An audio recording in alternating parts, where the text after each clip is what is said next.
जमलेल्या माझ्या तमाम हिंदू बांधवांनो, भगिनींनो आणि मातांनो,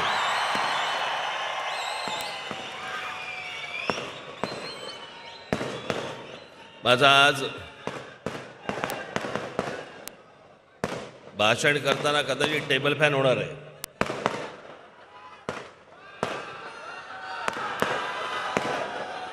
काय आलं? काय आलं?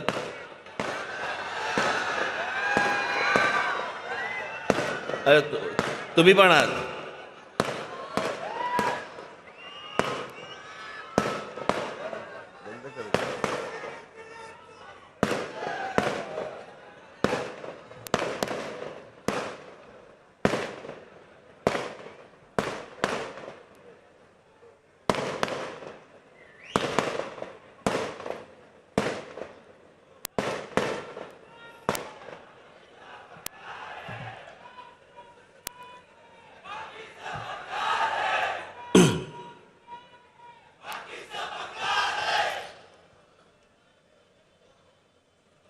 आता व्यासपीठाजवळ येत असताना मला अग्निशामक दलाचा बंब दिसला.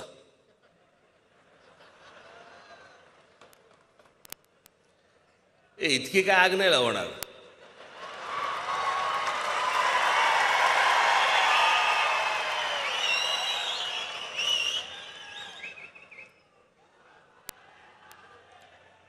आज दुपारी मी बसलो असताना मला एका पोलीस अधिकाऱ्यांचा फोन आला आणि त्यांनी मला सांगितलं की आपण किती वाजता निघणार आहात. म्हटलं का हो? नाही म्हणे काही छोटक फुटक काही संघटना तुमचा ताफा अडवण्याचा प्रयत्न करणार आहेत. म्हटलं माझा?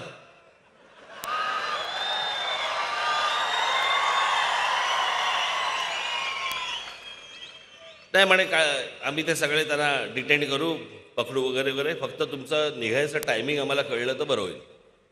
मी म्हटलं मी तुम्हाला जेव्हा निघणार आहे त्यावेळेला मी तुम्हाला कळवतो.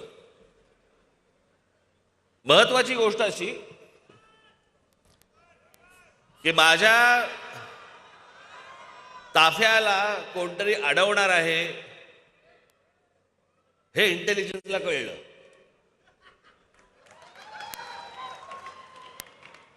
पण पवार साहेबांच्या घरी एसटीचे लोक जाणार आहेत हे इंटेलिजन्सला नाही कळलं.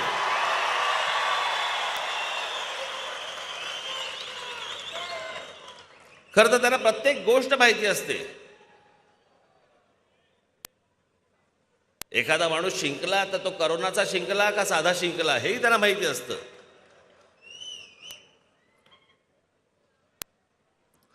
असो, पण आज ही जाहीर सभा घेण्याचं प्रमुख कारण काय? सभा का घेतोय मी आज? खरं तर काहीच कारण नाहीये.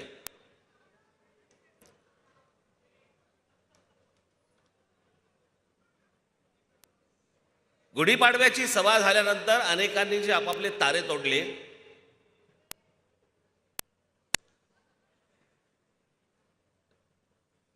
अनेक राजकीय पक्षांच्या पुढाऱ्यांनी जे तारे तोडले, ते तोडल्यानंतर मला असं वाटलं की याचं उत्तर तर दिलं पाहिजे.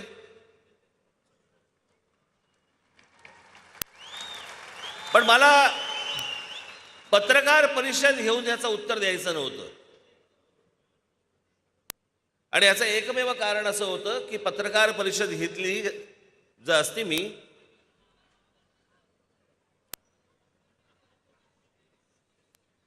तर या सगळ्या पक्षांना जे बांधील काही पत्रकार आहेत ते पण त्याच्यामध्ये शिरतात आणि मूळ विषय राहतो बाजूला आणि हे कुठेतरी भलतीकडे भरकटवतात. आणि मला तो भरकटवून द्यायचा नव्हता. म्हणून मी विचार केला काय करायचं. तर मग मी आमच्या अविनाशला बोलवलं. म्हटलं काय रे, म्हटलं आपण ठाण्याला सभा घेऊया का? म्हटलं मला या सगळ्या गोष्टींची उत्तर द्यायची आहेत. मला या जरूर करू, आपण जोरदार करू. ते दिसतच आहे.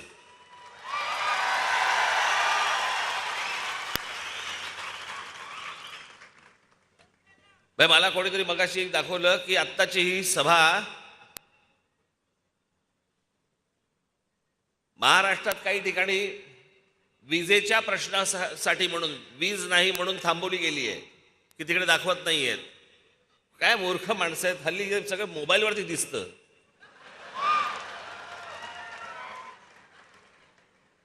तुमच्या करंटची अपेक्षा कोणाला आहे?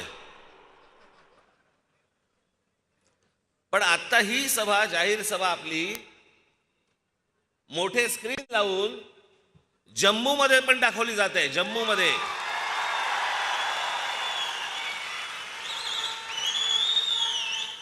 अनेक राज्यांमध्ये ही सभा दाखवली जात आहे.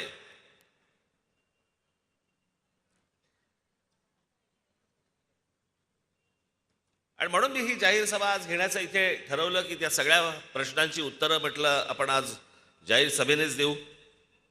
कारण हल्ली काय झालंय, त्या दिवशीची सभा झाली, मग अनेक राजकीय पक्षांशी संबंधित असलेल्या अनेक पत्रकारांनी आपापला कंडू शमवून घेतला.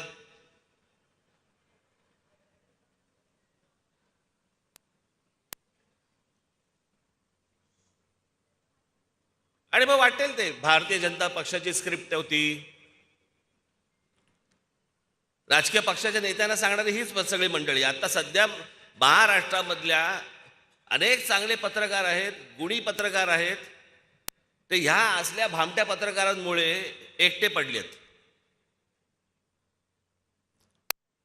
अनेक जण कुठच्या ना कुठच्या तरी राजकीय पक्षाशी संबंधित झालेला आहे. पहिले जातीतनं झाले आणि मग पक्षाकडे गेले. पत्रकारही झालेत आणि काही संपादकही झालेत.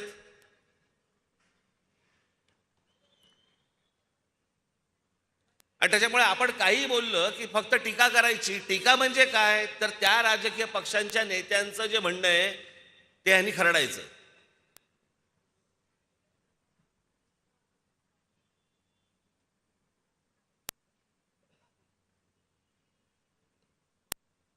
दोन वर्षापूर्वी केलेलं गुढीपाडव्यावरचं भाषण काय झालंय मी तुम्हाला सांगतो. यांचं मी एके दिवशी माझे मित्र आशुतोष गोवारीकर यांचा लगान चित्रपट आला होता आणि त्या लगान चित्रपटाच्या नंतर त्यांचा स्वदेश चित्रपट आला होता. तो स्वदेश चित्रपट मी पाहायला गेलो. मला आशुने बोलवलं.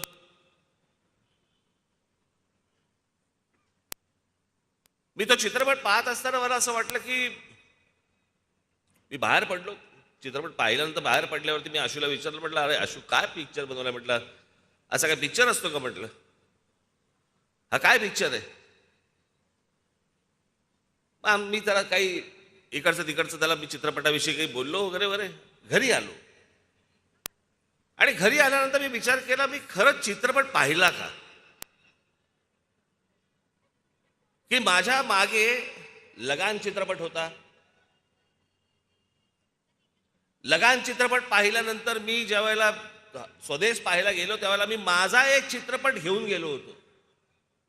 माझ्या डोक्यात एक होतं की बाबा आशुतोष गोवारीकरने लगान बनवलाय, लगान नंतर एक असा चित्रपट असेल.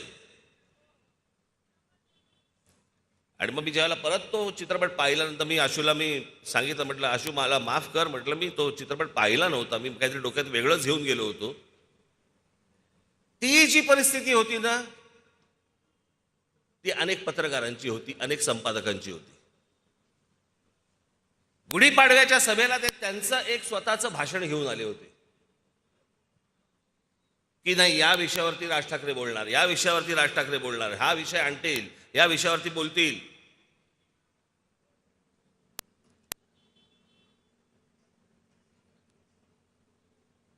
तीन वर्षापूर्वीच्या गुढीपाडव्याच्या सभेला नाही का ते नरेंद्र मोदींवरती बोलले होते. मग या वेळेला पण ते बोलतील. मी नाही बोललो, तेव्हा बोललो होतो, परत तशी वेळ आली तर बोलीन.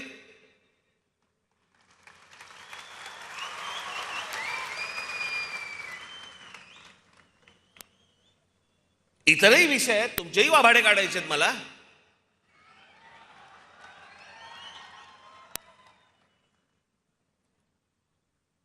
म्हणजे गेल्या निवडणुकीच्या वेळेला ज्या वेळेला बहुमत शिवसेना भारतीय जनता पक्षाकडे आल्यानंतर पण ज्या प्रकारे तुम्ही मतदारांची प्रतारणा केली आणि शिवसेना, राष्ट्रवादी काँग्रेस आणि काँग्रेसचं सरकार बनलं त्याच्या अगोदरचा एक पहाटेचा शपथविधी झाला, तो फिसकटला आणि मग ह्यांचं सरकार बसलं. आता या दोन्ही गोष्टींवरती मी बोलल्यानंतर ह्याच्यात भारतीय जनता पक्षाची स्क्रिप्ट कुठची आली, ही तर स्क्रिप्ट अख्ख्या महाराष्ट्राला, देशाला माहिती आहे. ते विसरले होते, फक्त आठवण करून दिली मी.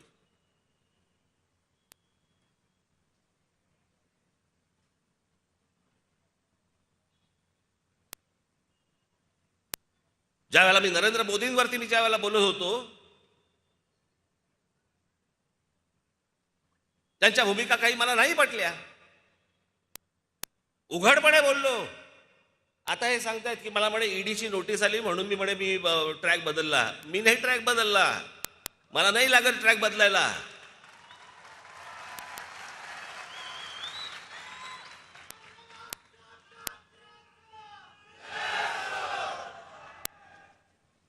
माहिती करून काही घ्यायचीच नाही. IL&FS नावाची जी कंपनी आहे, त्या कंपनीची इन्क्वायरी होती, ज्याच्यामध्ये कोहिनूर, ज्याच्यामध्ये मी होतो. मी एका वर्षाच्या आत त्यातनं बाहेर पडलो. मी म्हटले झंगाट आपल्याला परवडणार नाही.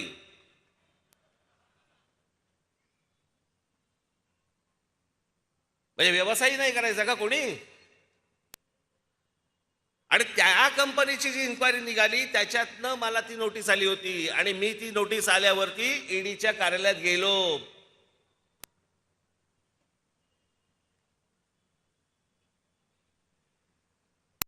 शरद पवार साहेबांना नुसती फक्त चाहूल लागली येते म्हणून. केवढं नाटक केलं त्याच्यावरती.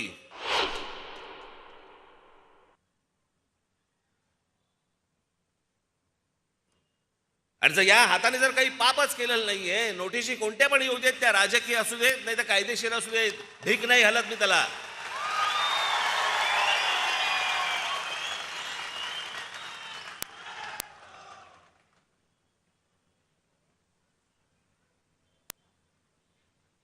बरं, ज्या वेळेला मी बोललो ती गोष्ट, उघडपणे बोललो की मला ह्या भूमिका नाही पटल्या म्हणजे नाही पटल्या. पण त्याच नरेंद्र मोदींच्या सरकारमध्ये ज्या वेळेला एखादी भूमिका त्यांची, ज्या वेळेला त्यांचं धोरण 370 कलम ज्या वेळेला काश्मीरमधलं रद्द केलं, त्याला अभिनंदन करणारा पहिलं ट्विट माझं होतं.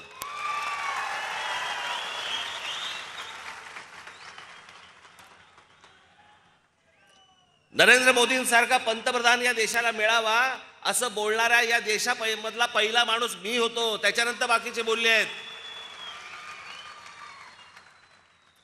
ज्या वेळेला मी एखादं स्वप्न ज्या वेळेला एखाद्या पंतप्रधानाकडनं पाहतो, 30 वर्षानंतर म्हणजे राजीव गांधींच्या नंतर एका व्यक्तीच्या हातामध्ये या देशामधलं पूर्ण बहुमत आल्यावरती या देशामध्ये कोणकोणत्या गोष्टी व्हायला पाहिजे होत्या, ज्या मी माझ्या भाषणांमधनं पण बोललो होतो तेव्हा.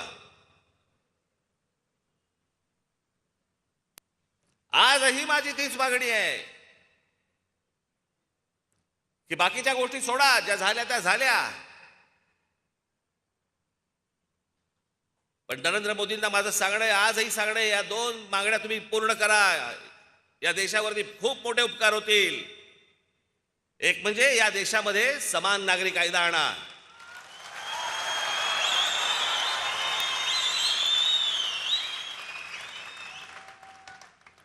आणि दुसरं म्हणजे या देशातल्या लोकसंख्येवरती पहिल्यांदा नियंत्रण आणता येईल असा कायदा आणा.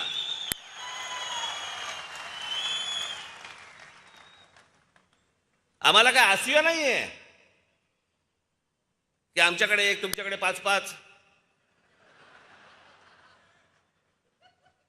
आम्हाला त्याचा नाही त्रास होत. पण ज्या प्रकारे लोकसंख्या वाढते, ज्या प्रकारे हा देश एके दिवशी फुटेल,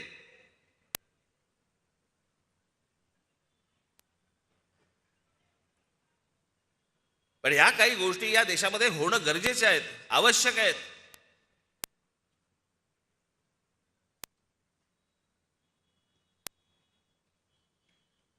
त्याच्यामुळे मला ज्या गोष्टींबद्दल विरोध करायचा होता तो मी केला.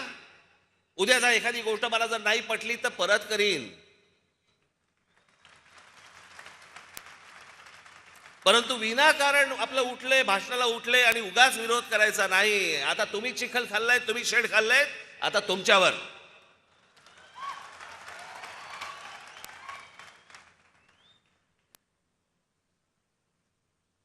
माझ्या भाषणानंतर काही प्रतिक्रिया आल्या.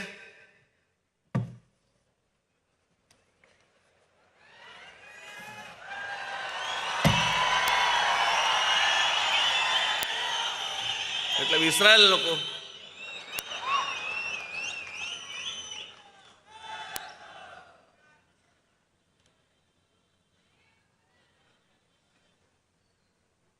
सुप्रिया सुळे बोलतायत,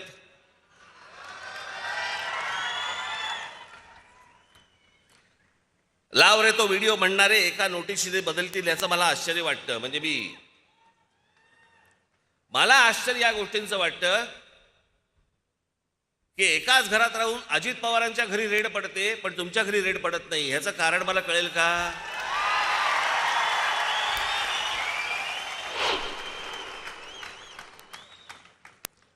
कारण इकडे महाराष्ट्रात कसं आहे, एक एक जण पोहोचवला की पवारसाहेब मोदींची भेट घेतात पुढचा माणूस सांगायला.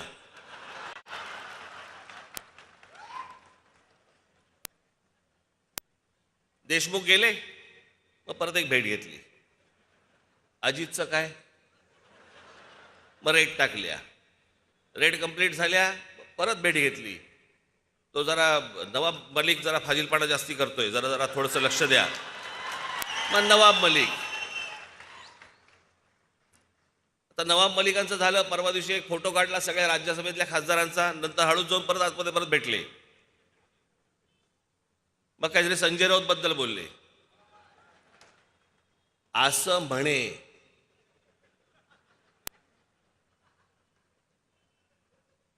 आज काय बोलले माहित नाही. मी त्यांच्या वाढदिवसाच्या भाषणाच्या वेळेला बोललो होतो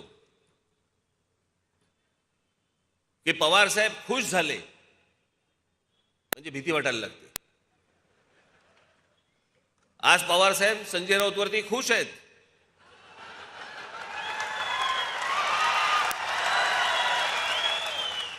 कधी टांगलेला दिसेल कळणार पण नाही.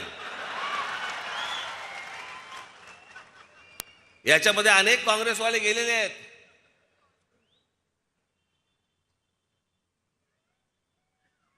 आणि उशिरा समजतं की तेव्हा ते वागले होते, ते बोलले होते, ते आज लागलंय.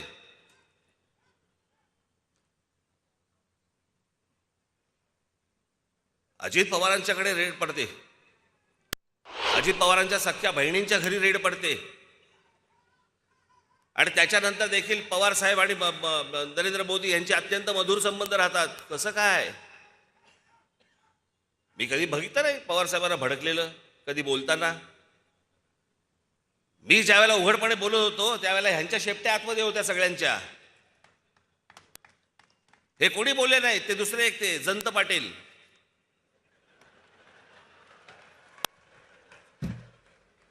बघा ते जयंत पाटील काय म्हणतायत.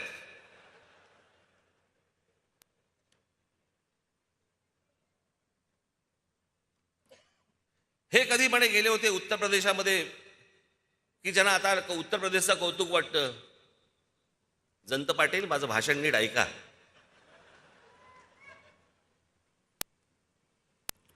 मी म्हटलं ज्या बातम्या कानावरती येत आहेत त्याप्रमाणे जर उत्तर प्रदेशमध्ये जर विकास झालेला असेल तर त्याचा मला आनंद आहे. माझी भाषा काय आहे? जर तरची भाषा आहे. ज्या बातम्या माझ्या कानावर येत आहेत तसा जर विकास झाला असेल तर. तुम्हाला आठवत असेल तर गेल्या 2014च्या लोकसभा निवडणुकीच्या वेळेला मी सतत सांगत होतो की पंतप्रधान नरेंद्र मोदी उद्या नरेंद्र मोदी जेव्हा पंतप्रधान होतील ते झाल्यावरती त्यांनी उत्तर प्रदेश, बिहार आणि झारखंड या 3 राज्यांकडे लक्ष द्यावं. त्या 3 राज्यांचा विकास करावा. या 3 राज्यांमधनं बाहेर पडणारी माणसं जी महाराष्ट्रामध्ये येत आहेत, महाराष्ट्र यांचं ओझं सहन करू शकत नाही.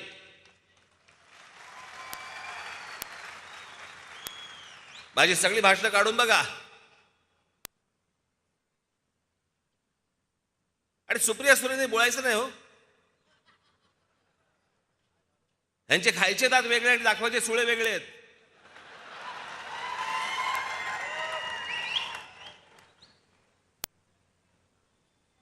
जयंत पाटील, आता जयंत पाटलाला काही सांगा, चकित चंदू.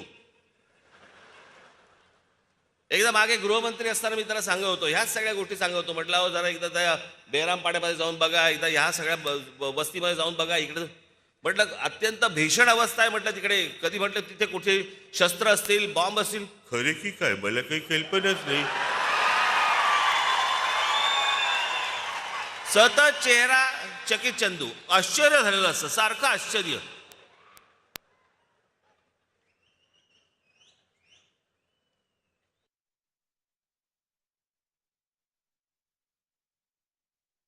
काय बोलणार. संपलेला पक्ष. अरे येऊन बघा, हा काय संपलेला पक्ष आहे का.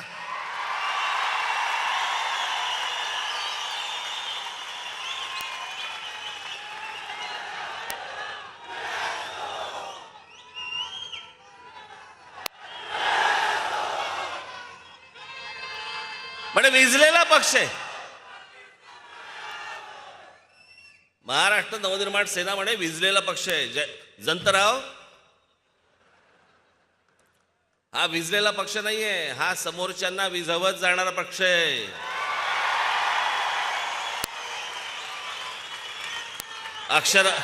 माझ्या अक्षरावरती जरा थोडासा इकडे तिकडे झालं असेल तर बघून घ्या.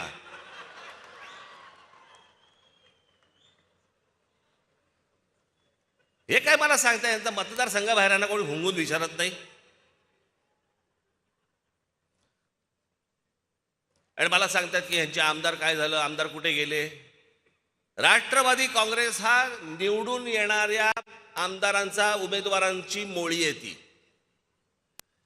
निवडून येणाऱ्या जे लोक असतात त्यांना एकत्र करून बांधलेली मोळी आहे. त्याची रश्शी फक्त पवार साहेब आहेत. ही माणसं कुठच्याही दुसऱ्या पक्षामध्ये गेली की निवडून येतील.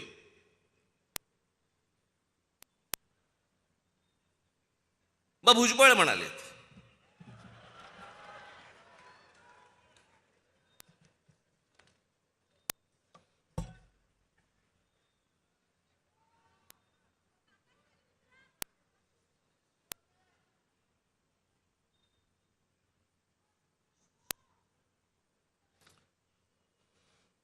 भुजबळ म्हणतायत त्यांनी माझ्यावरती टीका केली हे खरं आहे. मीही मोदी बीजेपी विरोधात बोलत होतो, त्यामुळे मला जो त्रास सहन करावा लागला तो मी सहन केला, पण त्यासाठी मी माझा मार्ग बदलला नाही. अच्छा,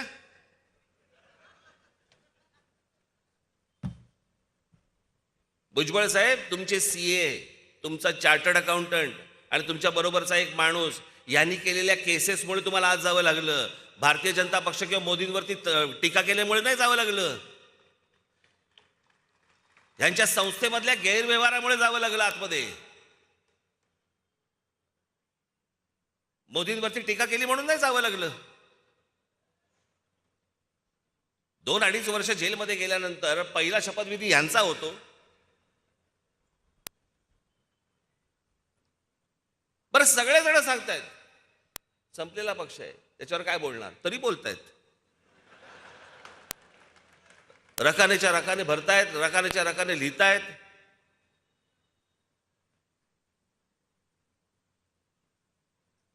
आमचे शेवटचे लाडके अजित पवार काय म्हणतायत बघा.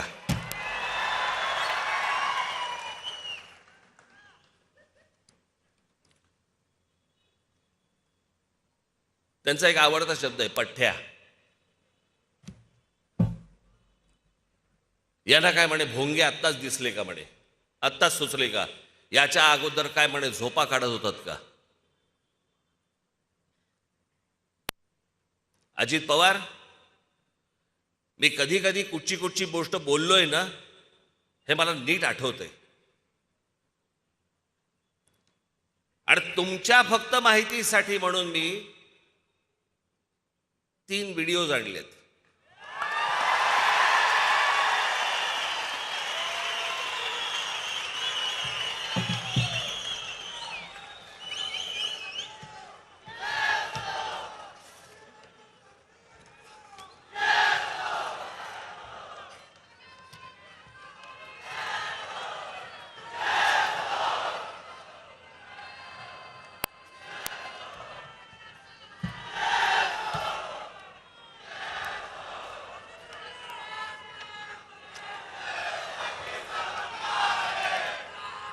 मी याच्या अगोदरही बोललो होतो,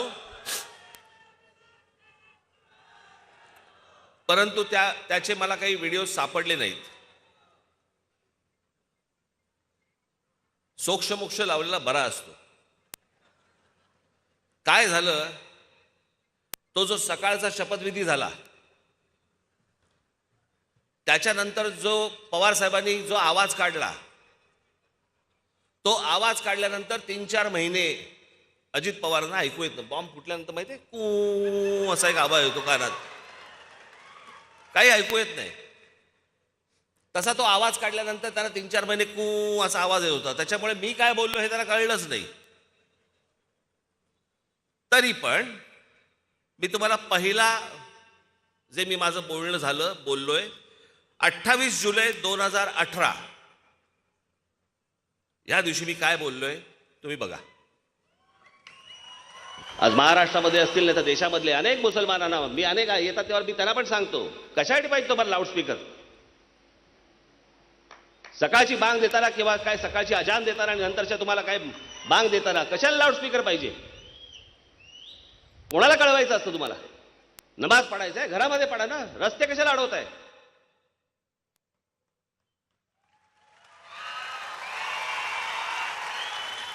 1 ऑगस्ट 2018 फक्त सायलेन्स होऊन आम्हाला आणि मग मशिदीवरचे जे लाऊडस्पीकर लागतात जे त्या दिवशी मी त्या औरंगाबादला गेलो संध्याकाळच्या वेळेला, तर मला असं वाटलं की बांगेची कॉन्सर्ट सुरू आहे. सगळ्या ठिकाणून आपल्या जोरजोरात चालू आहे ते सगळं. त्यांनी त्यांचं त्यांना काय बांग मारायची काय, त्यांना अजान पडायचंय किंवा काय करायचंय तुमचं तुम्ही करा ना, लाऊडस्पीकर कशाला लागतोय? आणि हे 12 महिने 24 तास चालू आहे. इथे फक्त गणेशोत्सवासाठी तुम्हाला 10 दिवस मागतायत, मग 10 दिवसामध्ये तुम्हाला सगळ्या परवानग्या बिरवानग्या लागतात, त्याला अडखटी आणताय तुम्ही.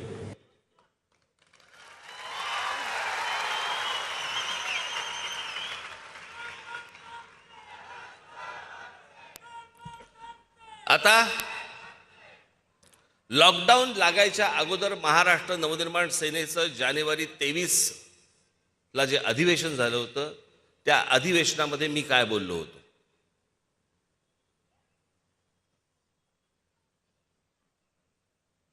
धर्म प्रत्येकाने आपापल्या घरामध्ये ठेवावा आणि त्याच्यासाठी मशिदींवरचे जे लागणारे भोंगे आहेत हे भोंगे देखील तितकेच बंद झाले पाहिजे. हे तेव्हाच मी बोललो होतो.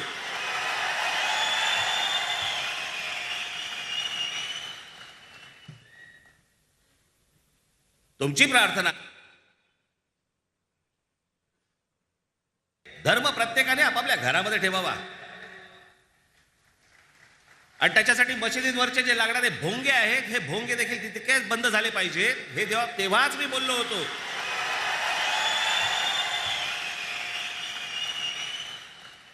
अजित पवारांना ऐकू नाही आलं. तुमची प्रार्थना आहे बंद कर. आता मी ह्याच्या आधीही बोललो, ऐकू नाही आलं. लॉकडाऊनच्या काळामध्ये कान साफ झाला असणार. गुढीपाडव्याचा भोंगा ऐकू आला.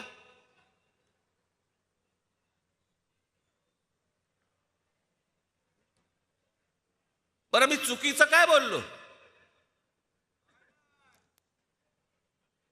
या मशिदींवरच्या भोंग्यांचा अख्ख्या देशाला त्रास होतोय. ह्याच्यामध्ये धार्मिक विषय कुठे आहे?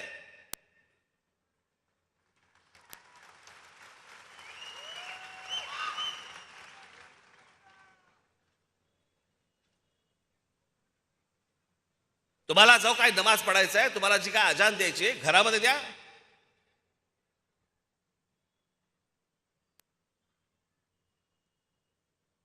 शहरांचे रस्ते कशाला अडवताय? शहरांचे फुटपाथ कशाला अडवताय?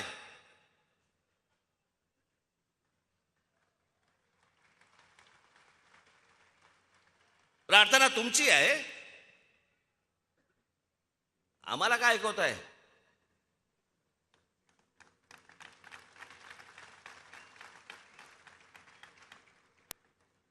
आणि जर सांगून जर समजा तुम्हाला समजत नसेल की हे भोंगे खाली उतरवा, तुम्ही आम्हाला विनाकारण त्रास देऊ नका, हे जर नीट सांगून समजत नसेल तर तुमच्या मशिदीच्या बाहेर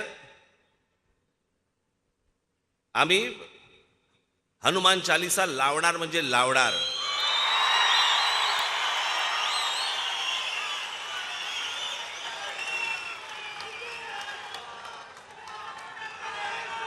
वातावरण आम्ही नाही बिघडवत आहोत. आम्ही वातावरण नाही बिघडवत आहोत. हा धार्मिक विषय मुळात नाहीच आहे, हा सामाजिक विषय आहे. वयस्कर लोकांना, विद्यार्थ्यांना, महिलांना, सर्वांना या गोष्टींचा सकाळी त्रास होतो. 5-5 वेळा तुम्ही दिवसभराबंद तिकडे नमाज पडता, बांग देता.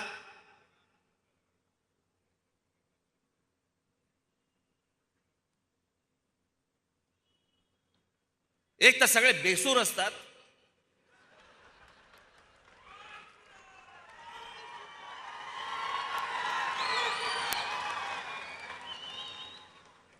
काय म्हणून आम्ही ऐकायचं? रस्त्यावरती घाण झाली तर आपण रस्ता साफ करतो, फुटपाथवरती घाण झाली तर आपण फुटपाथ साफ करतो. मग जर कानाला त्रास होत असेल तर भोंगे खाली उतरवलेच पाहिजेत.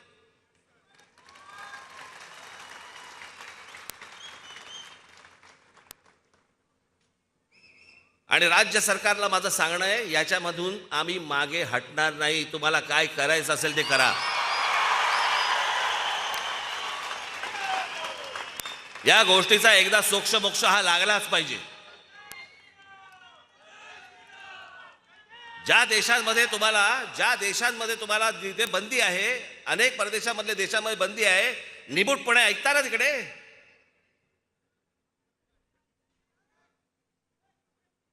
आज माझे अनेक असे मुसलमान परिचयाचे लोक आहेत, ते येऊन सांगतात की तुम्ही म्हणताय ते बरोबर आहे.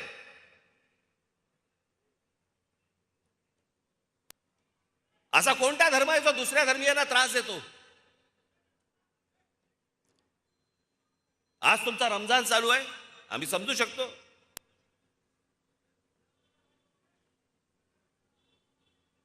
आमचाही गणपती उत्सव असतो, नवरात्र उत्सव असतो. 10 दिवसामध्ये आपण समजू शकतो. तरीही तो लाऊडस्पीकर कमीच लावला पाहिजे, तो भाग वेगळा.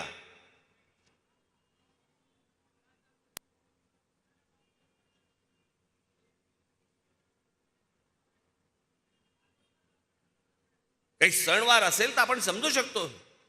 हे 365 दिवस ज्यावेळेला तुम्ही हे लाऊडस्पीकर मधनं ह्या गोष्टी तुम्ही ऐकवता, कशासाठी, कोणासाठी?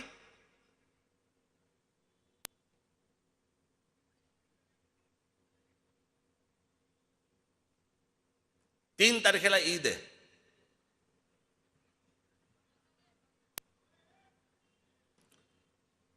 माझी राज्य सरकारला, गृह खात्याला माझी विनंती आहे की कुठचीही तेढ, कुठचीही दंगल, कुठच्याही गोष्टी आम्हाला निर्माण करायच्या नाहीत. आम्हाला त्याची इच्छा देखील नाही.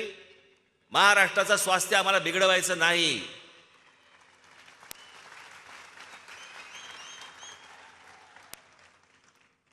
पण आज 12 तारीख आहे. 12 ते 3 मे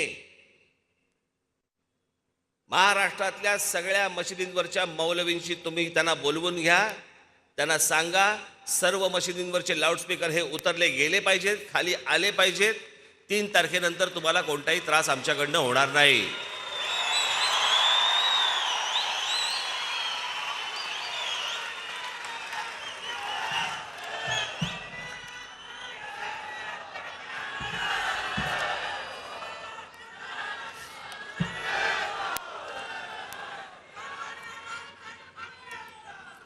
अठरा जुलै 2005 चा सर्वोच्च न्यायालयाचा निकाल आहे किंवा त्यांची टिप्पणी आहे. इतरांची शांतता बिघडवून तुम्ही तुमची प्रार्थना करा किंवा मोठे ध्वनिक्षेपक किंवा मोठी वाद्य वाजवून प्रार्थना करा असं कुठलाही धर्म सांगत नाही. आमच्या मते समाजात धर्माच्या नावाने म्हातारी माणसं, आजारी रुग्ण, विद्यार्थी यांची पहाटेची झोप बिघडवणं, दिवस खराब करणं आणि बाकीच्यांचा दिनक्रम विस्कळीत करणं अशा गोष्टींना मुळीच परवानगी देता कामा नये. जर सुप्रीम कोर्टाने जर समजा ही गोष्ट सांगितलेली असेल तर राज्यातल्या गृह खात्याला त्याची अंमलबजावणी करायला काय प्रॉब्लेम आहे? हे होत का नाहीये? मतांसाठी? म्हणजे हे मतांसाठी म्हणून वाटेल त्या प्रकारे धर्म चालवणार आणि आम्ही उघड्या डोळ्यांनी आणि उघड्या कानांनी बघत बसायचं, हातावर हात ठेवून आम्ही उभं राहायचं फक्त.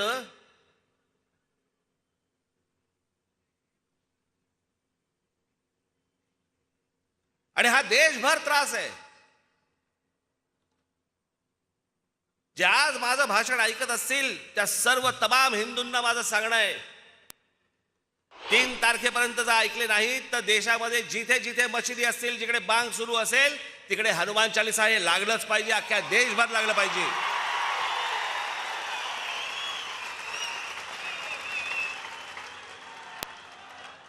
आम्हाला काय त्रास होतो तो एकदा त्यांना होऊ देत.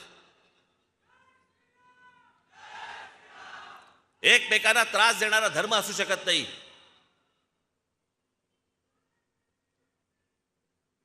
आणि ह्याच्यावरती यांची बाजू घेणारे हे इकडचे ते आवाड,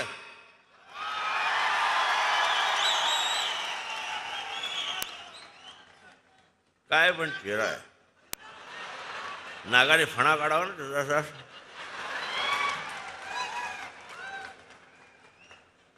आता उद्या काहीतरी बोलेलच, डसू शकतो, बिसू शकतो वगैरे वगैरे. ये शेपटा धरतो, गरगर फिरवतो आणि फेकून देतो.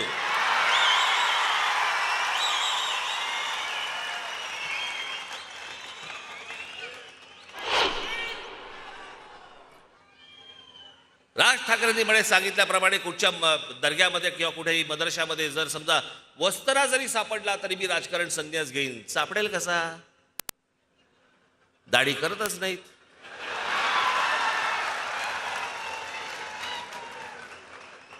वस्त्रा कसा सापडेल? बरं, इकडून तिकडून तुला वस्त्रा दिसला? याच्या बुद्धीची कीव करावीशी वाटते मला.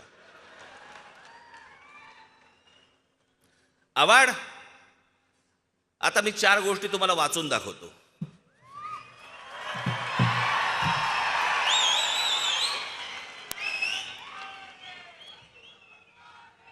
चोवीस ऑगस्ट 2001, नीट ऐका आम्ही काय बोलतोय ते. 24 ऑगस्ट 2001 रोजी मुंब्रा कौसा परिसरात सिमी नावाची जी आतंकवादी संघटना आहे, सिमीच्या 6 हस्तकांना अटक. 20 डिसेंबर 2001 रोजी संसदेवरील हल्ल्याप्रकरणी कुख्यात अबू हाजमा याला मुंब्र्यातून अटक. 16 मार्च 2002 रोजी मुंब्र्यातून कुख्यात हजबुल मुजाहिद्दीन संघटनेच्या 4 अतिरेक्यांना अटक.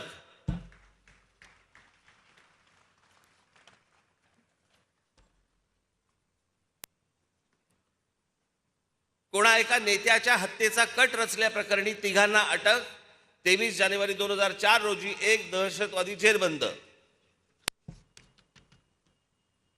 गुजरात पोलिसांच्या चकमकीत ठार झालेली इशरत जहां शेख ही देखील मुंब्र्यात राहत होती. 2016 मध्ये ताब्यात घेतलेला आयसिसचा हिंदुस्थानातील म्होरक्या मुदब्बिर शेख हा गेली कित्येक वर्ष मुंब्र्यातील अमृतनगर येथे राहत होता. 17 एप्रिल 2003 रोजी लष्कर-ए तोयबाच्या 2 अतिरेक्यांना अटक. 16 मे 2003 रोजी मुंब्रा येथूनच मुलुंड बॉम्बस्फोट प्रकरणी मोहम्मद नैमुद्दीन या व्यावसायिकाला अटक.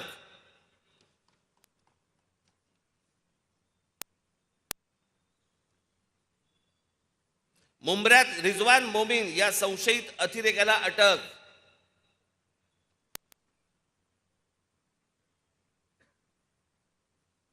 सव्वीस जानेवारी 2019 मध्ये मुंब्रा येथील तलाह उर्फ अबू बकार हनीफ पोत्रिक याला दहशतवाद विरोधी पथकाने अटक केली. हे सगळे मुंब्र्यातले आहेत, जिथून आवाड निवडून येतो.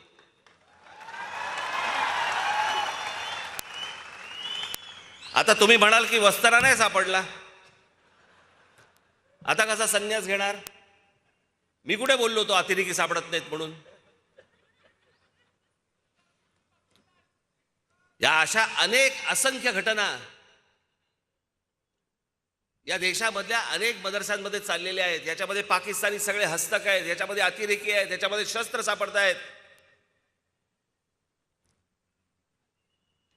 आणि खरंच सांगतो, याच्यामध्ये या देशामधला प्रामाणिक जो खरंच या देशावरती प्रेम करणारा जो मुसलमान आहे ना, तो ह्याच्यामधनं भरडला जातोय.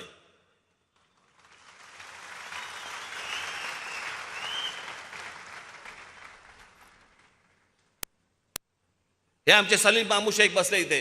सलीम मामा उभा राहा.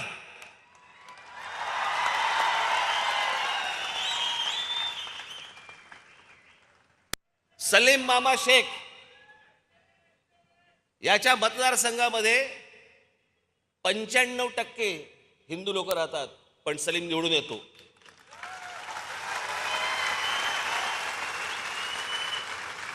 याचं कारण हे मराठी मुसलमान, या देशावरती प्रेम करणारे मुसलमान, या देशाशी प्रामाणिक असलेले मुसलमान असंख्य आहेत, पण हे या लोकांमुळे भरडले जात आहेत.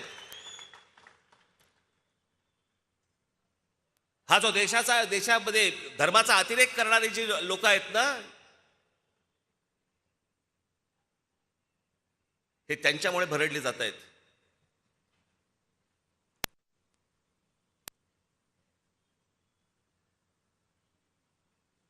याच्यापेक्षा वेगळी अजून काय भूमिका असावी मला जरा सांगा. आणि पवार साहेब सांगतायत मी जातीयवाद भडकवतो. बरं, पवार साहेबांनी सांगावं, राष्ट्रवादी काँग्रेसने सांगावं राज ठाकरे त्याची भूमिका बदलतो म्हणून. राष्ट्रवादी काँग्रेसने बोलावं.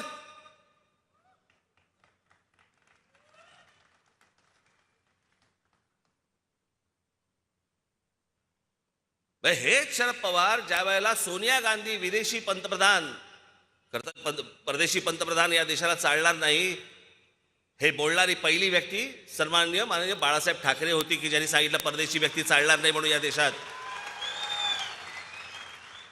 आणि मग तो धागा पकडून पवार साहेबांनी काँग्रेसमधनं बाहेर पडले की विदेशी पंतप्रधान आम्ही मान्य नाही करणार म्हणून.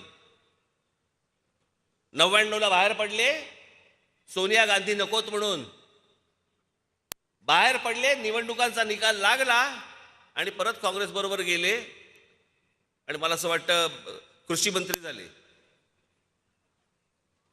2 महिन्यात भूमिका बदलली. अशा तर असंख्य सांगता येतील अशा की जिकडे पवार साहेबांनी भूमिका बदलल्या.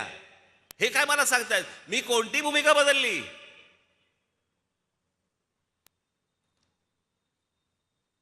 हिंदुत्वाची भूमिका मी आज नाही आणली आहे. आठवून बघा, या देशामध्ये पाकिस्तानी कलावंतांना ढोंगणावरती लात मारून हाकलून देणारी संघटना कोणती होती, पक्ष कोणता होता?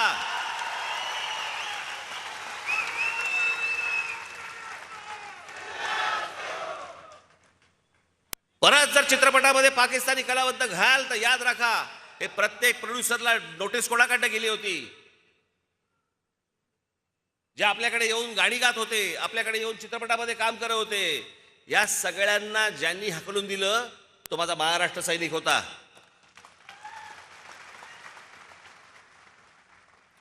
आझाद मैदानवरती ज्या वेळेला त्या कुठची संघटना ती रजा अकादमीने ज्यावेळेला मोर्चा काढला, आमच्या पोलीस भगिनींना मारलं. त्या घोळका करून त्या पोलीस भगिनींना आतमध्ये घ्यायचे आणि त्याला काय शारीरिक त्रास दिले हे आमचे इथे पत्रकार आहेत सगळे, यांच्या गाड्या फोडल्या, जाळल्या, आमच्या पोलिसांना मारलं, कोणी प्रतिक्रिया नाही दिली. त्यांच्या विरोधात फक्त महाराष्ट्र नवनिर्माण सेनेने मोर्चा काढला आणि तो मोर्चा काढल्यानंतर तिथे जो मुंबईचे पोलीस कमिशनर होते त्यावेळेला आरोप पटनायक हे आले आणि ते आमच्या पोलिसांवरतीच डाफरायला लागले. समोरून ते हल्ला करतायत आणि हे सांगतायत, पोलिसांना सांगतायत नाही हल्ला नाही करायचा, त्याला मारायचं नाही, त्याला कुठची गोष्ट करायची नाही. तो मोर्चाच मुळात काढला होता अरूप पटनाईकना मुंबईच्या पोलीस कमिशनर पदावरनं काढून टाकण्यासाठी म्हणून. आणि तो मोर्चाच इतका ताकदवार होता की सरकारला निर्णय घ्यावा लागला आणि अरूप पटनाईकना मुंबई पोलीस कमिशनर पदावरनं काढून टाकण्यात आलं. हा काढलेला मोर्चा हा आमचा होता. अगोदरच्या गोष्टी जर समजा हे विसरून गेले असतील तर आठवण करून देतो.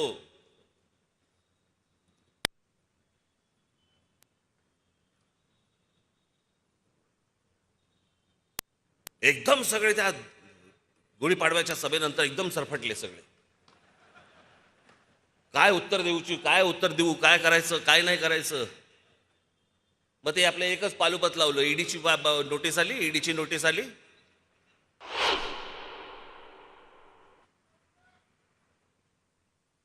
परत आली तर परत जाईल. तुम्ही जाताय का? नुसत्या फक्त प्रॉपर्टी अटॅच केल्या तर शिव्या द्यायला लागले पत्रकार परिषदेत.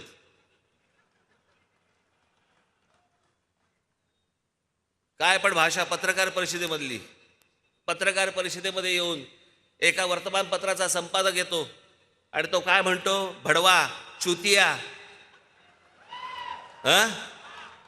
कशामुळे झालं हे सगळं? कारण आलं इथं अंगाशी. हे कुठचे आहेत तेच कळत नाहीत. हे शिवसेनेचे आहेत का राष्ट्रवादीचे आहेत? ह्यांच्यासाठी एक फार छान शब्द आहे. आमच्या आजोबांनी फार छान शब्द काढला होता असल्या वृत्तीच्या लोकांसाठी. हे सगळे लवंडे.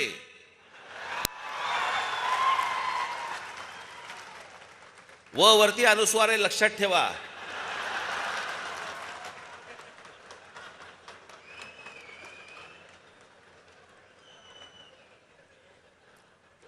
म्हणजे काय? तर आपल्याकडे पूर्वी जेवायला पत्रावळी असायची आणि मग ती एक द्रोण असायची. त्या द्रोणीमध्ये वरण टाकलं, आमटी टाकली की ती तिकडे पण लटकते. मग ती लवंडे जिकडे म्हणून ते लवंडे. शिवसेनेकडनं पडलं की शिवसेनेकडे लवंडे, राष्ट्रवादीकडनं पडलं की राष्ट्रवादीकडे लवंडे. ती असे लवंडे.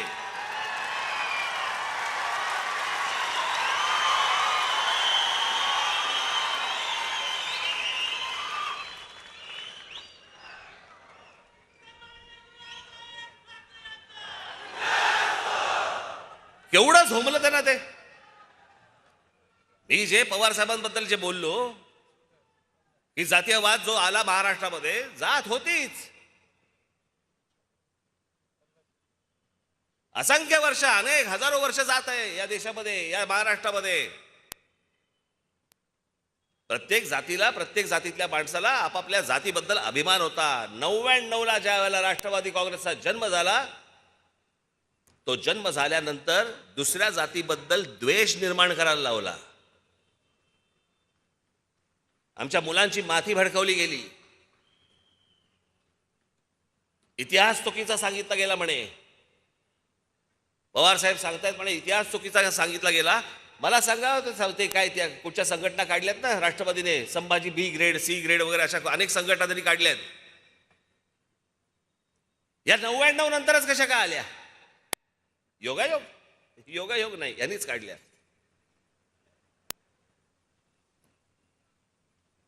तुम्हाला मी शरद पवार साहेबांच्या एक मुलाखत घेतली होती पुण्याला. मी त्याच्यामध्ये हा प्रश्न विचारला होता. आज काढून बघा. मी त्याच्या पुढे त्यांचं वय ऐकून बघून मी फार खोलात गेलो नाही.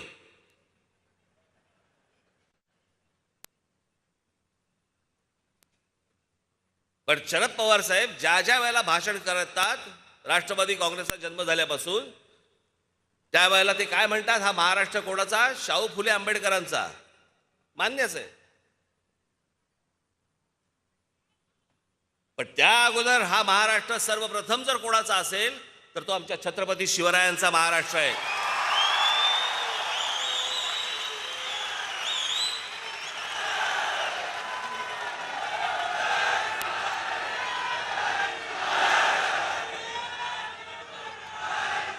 पण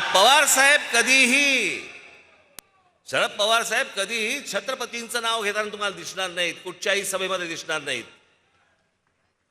कारण छत्रपतींचं नाव घेतल्यानंतर मुसलमान मतं गेली तर काय करायचं?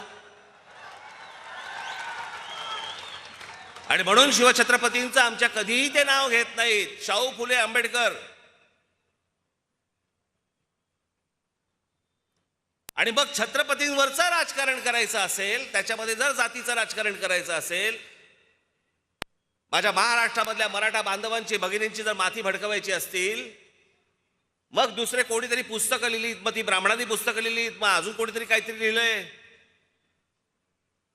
त्यांचंच एक भाषण बघत होतो म्हणे, अफजल खान म्हणे इथे आला होता,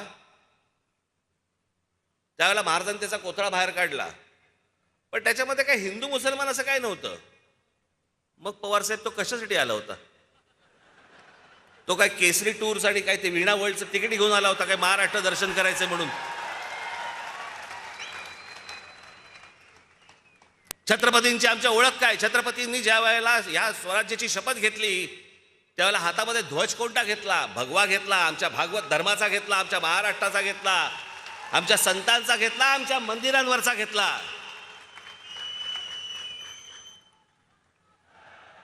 ही लढाई तेव्हा कधी तुम्हाला दिसली नाही का की हिरव्या झेंड्याच्या विरोधातला हा भगवा झेंडा, ही लढाई तुम्हाला दिसली नाही?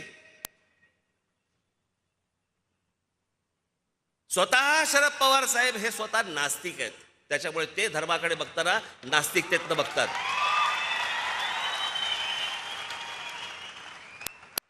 एखादा मिळाला तर दुर्मिळ फोटो तुम्हाला मिळेल, एखादा पवार साहेबांचा मंदिरात हात जोडतानाचा, पण तोही मिळणार नाही. कारण ते आहेतच स्वतः नास्तिकच आहेत. ते धर्मबिर्म काही मानत नाहीत, देवबिव काही मानत नाहीत. आणि मग ते त्यांच्या पद्धतीने राजकारण समजवण्याचा प्रयत्न करतात, त्यांना अपेक्षित असलेलं.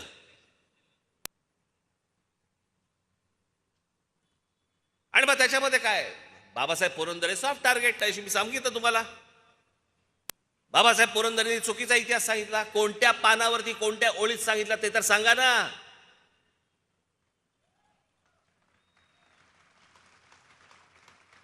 ह्यांचे इतिहासकार कोण? ते म्हणे कोकाटे.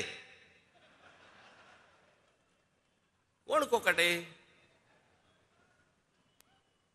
बरं, महाराजांवरती आजपर्यंत रणजित देसाईंनी लिहून ठेवलं, संभाजी राजांवरती आमच्या शिवाजी सावंतांनी लिहून ठेवलं, बाबासाहेबांनी लिहिलं, आमच्या मेहेंदळींनी लिहिलं, अनेक लोकांनी लिहिलंय.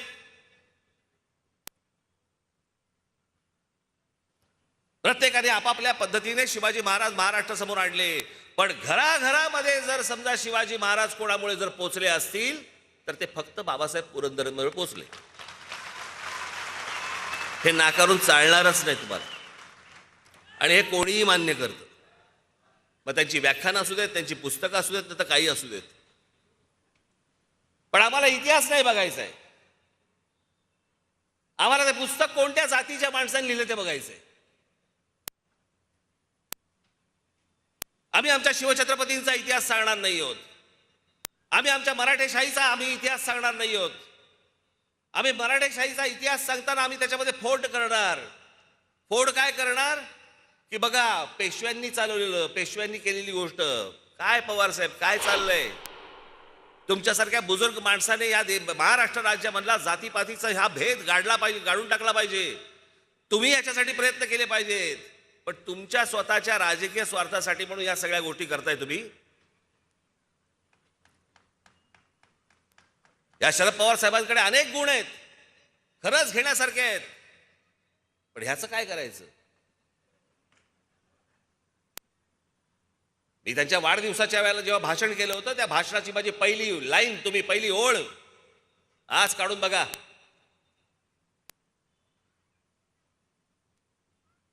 त्यांचा वाढदिवस होता, त्या वाढदिवसाच्या व्यासपीठावर मी बोललो होतो, आणि तेव्हा मी म्हटलं होतं की असे अनेक विषय आहेत जे आज मला बोलता नाही येणार, कारण हे व्यासपीठ वेगळं आहे.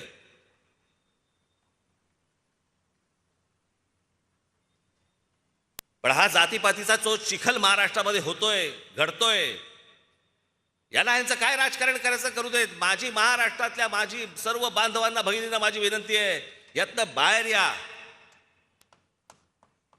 यातनं आपल्या हाताला काही लागणार नाहीये. ही सर्व मंडळी फक्त केवळ तुमचा वापर करून घेतील. कुठे गेलं ते मराठा आरक्षण? लाखाचे मोर्चे निघाले, उन्हात तानामधनं माझे बांधव भगिनी सगळ्या ठिकाणी मोर्चे घेऊन फिरले. काय झालं त्याचं आठवत असेल तुम्हाला? तेव्हा एकटा राज ठाकरे तुम्हाला सांगत होता हे होणार नाही, ह्याला करायचंच नाहीये, ह्याला निवडणुकीसाठी फक्त तुम्हाला उचकवायचं होतं. त्यांना फक्त तुम्हाला उचकवायचं होतं, त्या उचकवण्यामधनं फक्त मतपत्रात पाडून घ्यायची होती. आता नवीन काढलं, आता ओबीसी समाजाबद्दल काढलं, मग ते प्रकरण आता कोर्टात मध्ये गेलं, मग त्याच्यावरती निवडणुका पुढे ढकलल्या. निवडणुका पुढे ढकलल्या म्हणजे सगळ्या महानगरपालिकांवरती प्रशासक नेमला गेला, म्हणजे राज्य सरकार पण यांच्या हातामध्ये, महानगरपालिकेचा प्रशासक पण यांच्या हातामध्ये, दोन्ही बाजूनी खा.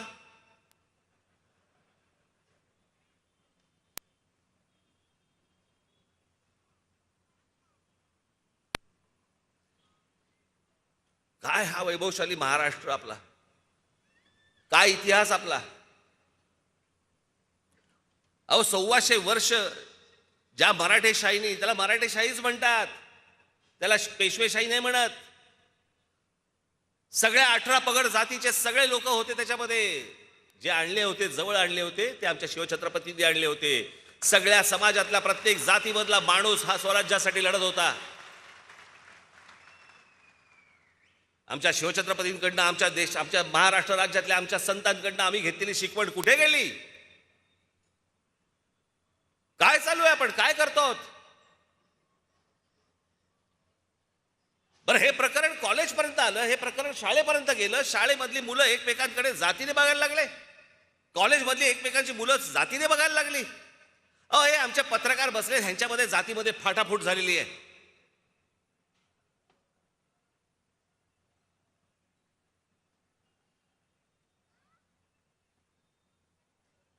महाराष्ट्राला कोणी हरवू शकलं नव्हतं. महाराष्ट्राला हरवतंय कोण? आमची जात.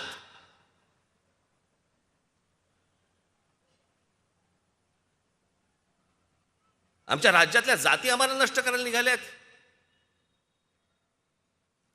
अहो, जातीतनं बाहेर पडणार नसू तर आपण मराठी कधी होणार? आणि मराठी जर समजा होणार नसू तर आपण हिंदू कधी होणार? कोणत्या हिंदुत्वाच्या गोष्टी घेऊन बसलोय आपण? कसला हिंदुत्व? जे हिंदू मुसलमान फक्त दंग्यामध्ये जो हिंदू होतो तो हिंदू?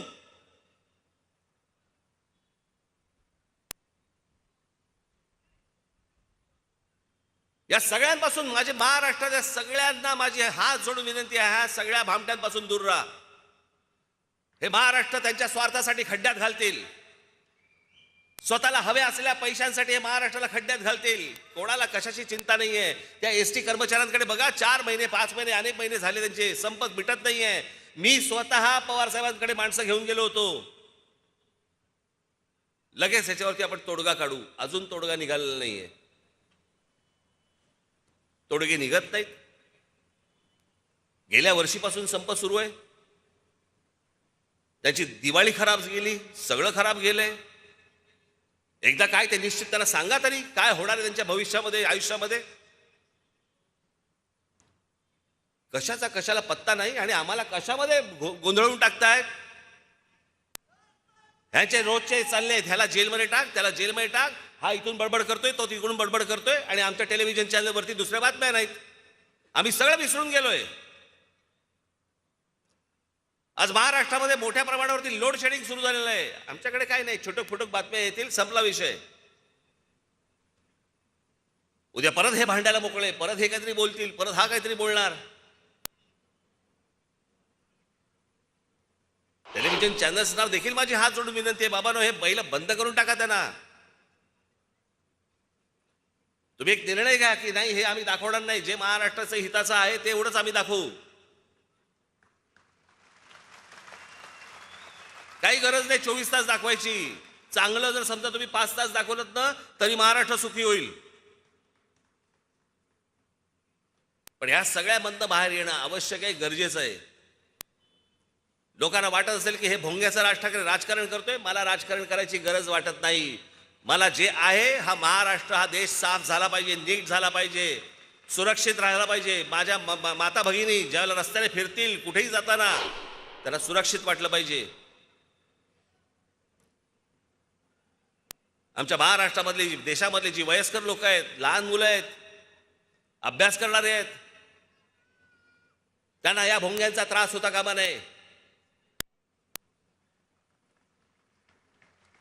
आणि त्याच्यासाठी म्हणून जर समजा उद्या काही केसेस अंगावरती घ्यायच्या झाल्या, माझ्या सकट आम्ही घेऊ. माझ्यावर काहीतरी 100-125 केसेस आहेतच.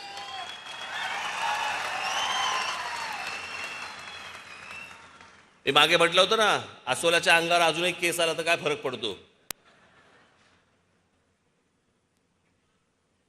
पण या गोष्टींना भीत नाही. मी जाता जाता फक्त परत एकदा आपल्या सर्वांच्या साक्षीने, जे कोणी माझं भाषण ऐकत असतील त्या सर्वांच्या साक्षीने मी सांगतोय, ज्या मुसलमानांना त्यांच्या प्रार्थना करायच्या आहेत, प्रार्थना करा घरात. प्रत्येकाने आपापला धर्म आपल्या घरामध्ये ठेवावा, रस्त्यावरती आणू नये. जेव्हा सणासुदीचे ज्यावेळेला दिवस असतील त्यावेळेला 10 दिवस 15 दिवस आपण समजू शकतो, पण 365 दिवस 24 तास हे नाटक लफडं चालणार नाही यापुढे महाराष्ट्रात.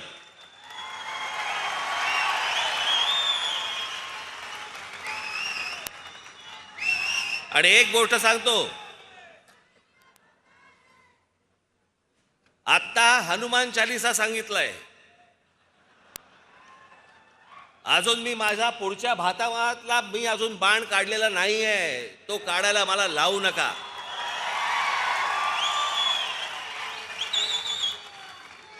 आणि म्हणून माझी या संपूर्ण राज्य सरकारला माझी हात जोडून विनंती आहे, केंद्राला ही विनंती आहे माझी,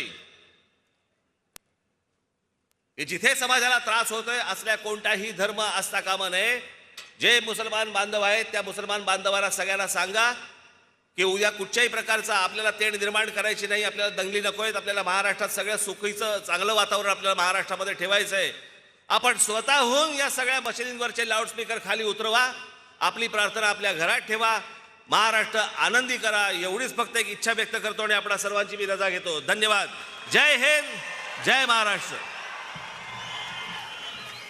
राष्ट्रगीतासाठी सगळ्यांनी थांबायचं. महाराष्ट्र नवनिर्माण सेनेचे अध्यक्ष राज ठाकरे यांची मुलुख मैदान तोफ ठाण्यामध्ये गरजली, अत्यंत नेमकेपणानं, पण त्याच वेळेला राष्ट्रवादी काँग्रेससह धर्माच्या नावावर जे बोलतात त्या सगळ्यांची पिसं एक प्रकारे काढत राज ठाकरे यांनी अक्षरशः घणाघात केला.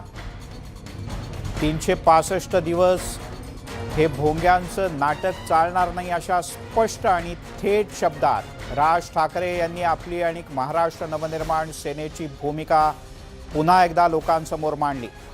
महाराष्ट्र नवनिर्माण सेनेला महाराष्ट्रामध्ये शांतता, सुखसमृद्धी हवी आहे. कोणत्याही दोन समाजात द्वेष पसरावा असा आमचा हेतू नाही असं सांगतानाच सर्वसामान्य लोकांना त्रास होणारे भोंगे हा धर्माचा विषय नसून सामाजिक विषय असल्याचंही राज ठाकरे यांनी नमूद केलं. राज ठाकरे यांच्या गुढीपाडव्यातल्या सभेत त्यांनी जे वक्तव्य केलं होतं त्यावर ज्या लोकांनी टीका केली त्या प्रत्येकाला सप्रमाण उत्तर देण्याचा प्रयत्न राज ठाकरे यांनी आपल्या या ठाण्याच्या सभेत केला.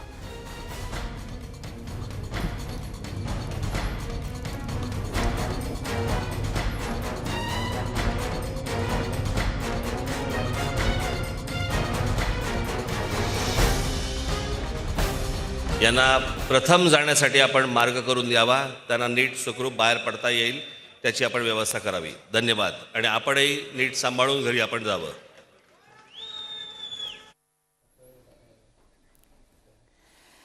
आपल्या भाषणामध्ये राज ठाकरे यांनी काय म्हटलं आपण ऐकूया. व्यासपीठाजवळ येत असताना मला अग्निशामक दलाचा बंब दिसला.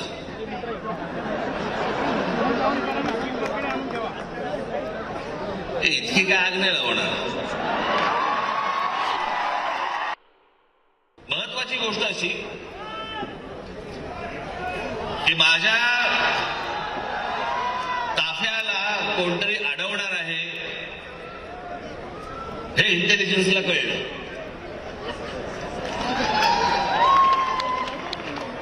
पण पवार साहेबांच्या घरी एसटीचे लोक जाणार आहेत हे इंटेलिजन्सला नाही कळलं.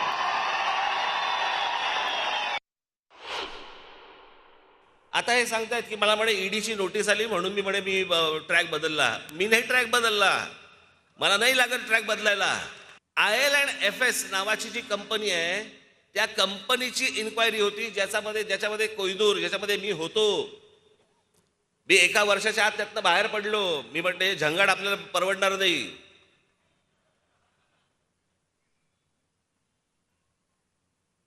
म्हणजे व्यवसाय नाही करायचा का कोणी? आणि त्या कंपनीची जी इन्क्वायरी निघाली त्याच्यातनं मला ती नोटीस आली होती आणि मी ती नोटीस आल्यावरती ईडीच्या कार्यालयात गेलो. नरेंद्र मोदींना माझं सांगणं आहे, आजही सांगणं आहे, या 2 मागण्या तुम्ही पूर्ण करा. या देशावरती खूप मोठे उपकार होतील. एक म्हणजे या देशामध्ये समान नागरी कायदा आणा.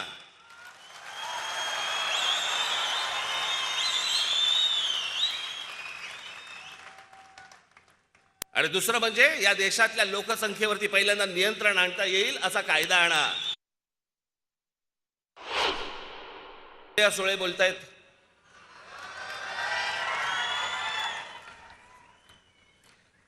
लाव रे तो व्हिडिओ म्हणणारे एका नोटीशीने बदलतील याचं मला आश्चर्य वाटतं. म्हणजे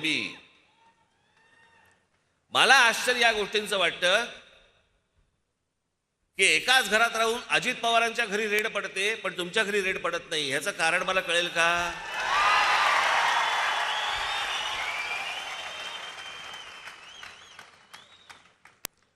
कारण इकडे महाराष्ट्रात कसं आहे, एक एक जण पोहोचवला की पवारसाहेब मोदींची भेट घेतात पुढचा माणूस सांगायला. परवा दिवशी एक फोटो काढला सगळ्या राज्यसभेतल्या खासदारांचा, नंतर हळूच जाऊन परत आतमध्ये परत भेटले. मग काहीतरी संजय राऊत बद्दल बोलले. असं म्हणे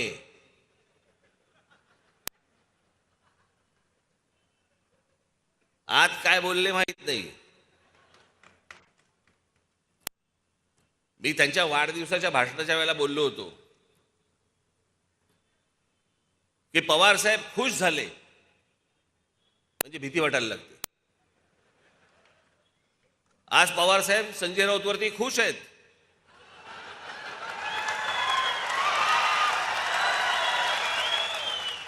कधी टांगलेला दिसेल कळणार पण नाही. तेव्हा राज ठाकरे यांनी थेट आणि जबरदस्त अशा प्रकारची भूमिका ठाण्यातल्या सभेत मांडली आणि याबद्दल बोलण्यासाठी आपल्यासोबत शिवसेनेचे नेते आणि प्रवक्ते किशोर तिवारी जोडले गेलेत. किशोर भाऊ, स्वागत आहे. राज ठाकरे यांची सभा तुम्ही ऐकली असेल, काय तुमची प्रतिक्रिया? आदित्य ठाकरे यांनाही उत्तर दिलं आणि शरद पवार यांनाही सडेतोड उत्तर दिलं. नाही, मी ऐकलं, परंतु त्यांचा जो विषय होता तो अजानवर जास्त केंद्रित होता आणि त्यांनी थोडीशी समर्पक भूमिका घेतली की जातीवाद होऊ नये, धार्मिक धर्मांधवाद होऊ नये वगैरे. तर मला वाटते बीएमसीच्या आणि ठाण्याच्या महानगरपालिकेच्या निवडणुकीला मिलिंद धरूनच हे सगळं आहे. मात्र मी एक तुम्हाला बोलतो की नॉईज पोल्युशनचं सक्त पालन महाराष्ट्रात होणार आणि लोकांना त्रास होऊ नये. लाऊडस्पीकरवर जो आवाज असतो त्याच्यामुळे वृद्धांना त्रास होतो, महिलांना त्रास होतो, विद्यार्थ्यांना त्रास होतो आणि याच्यावर आम्ही कारवाई सुरू केली आहे. तर त्यांनी त्याचं राजकारण करून वातावरण महाराष्ट्रात खराब. मला एक पत्रकार म्हणून नाही, मग किशोर भाऊ तुमचं अभिनंदन करायचं का की राज ठाकरे यांचीच भूमिका तुम्ही आता मांडताय की ज्येष्ठ नागरिकांना त्रास होतो, महिलांना त्रास होतो. त्यांनी तेच सांगितलं ना आजच्या जाहीर सभेत. म्हणजे शिवसेनेने आणि या मुख्यमंत्र्यांनी सरकारनं कारवाई सुरू केली आहे. आमच्या मुंबईच्या सीपीनी नोटीस दिली होती आणि त्याच्यावर लाऊडस्पीकर ऑडिबल लिमिटच्या बाहेर जाणार नाही. आता लाऊडस्पीकर हा राष्ट्रीय प्रश्न आहे आणि लाऊडस्पीकर करण्याचा निर्णय जर बीजेपीनी कर्नाटक, गुजरात, मध्य प्रदेश, उत्तर प्रदेश मध्ये घेतला तर आम्ही सुद्धा घेऊ. परंतु हा विषय फार सेन्सिटिव्ह आहे आणि सरकारची भूमिका उद्धवजी ठाकरे लवकरच मांडतील. मात्र ईडी बद्दल ते थोडेसे चुकीचे बोलले. त्यांच्या ईडीच्या नोटीस अजूनही बंद झालेली नाही आहे आणि त्यांनी कोहिनूर टॉवरच्या याच्यात 300 कोटीची नोटीस त्यांना होती आणि ईडीला ते घाबरत नाहीत वगैरे बोलले. मात्र त्यांच्या राजकीय भूमिका या सीझनल असतात. याच्यावर त्यांनी पुष्कळ सांगितलं की सीझनल राहत नाही. याचा अर्थ मागच्या लोकसभेच्या निवडणुकीत त्यांनी ती मोदी विरोधी भूमिका घेतली होती आणि आता त्यांनी जी भूमिका घेतली आहे त्याच्यामुळे थोडस मला असं वाटते की त्यांना त्यांचंच खटकत आहे की वारंवार आपल्या राजकीय भूमिका बदलत असतात. मात्र त्यांनी मला आज असं वाटते की महाराष्ट्राच्या बदललेल्या परिस्थितीत त्यांनी शिवसेनेच्या जवळ येऊनच काम करायला पाहिजे आणि मनसेला राजकीय म्हणजे गर्दी असते, परंतु मतदानात ती किशोर भाऊ, परिवर्तन होत तुम्ही- नाही हे नक्की आहे. किशोर भाऊ, तुम्ही म्हणताय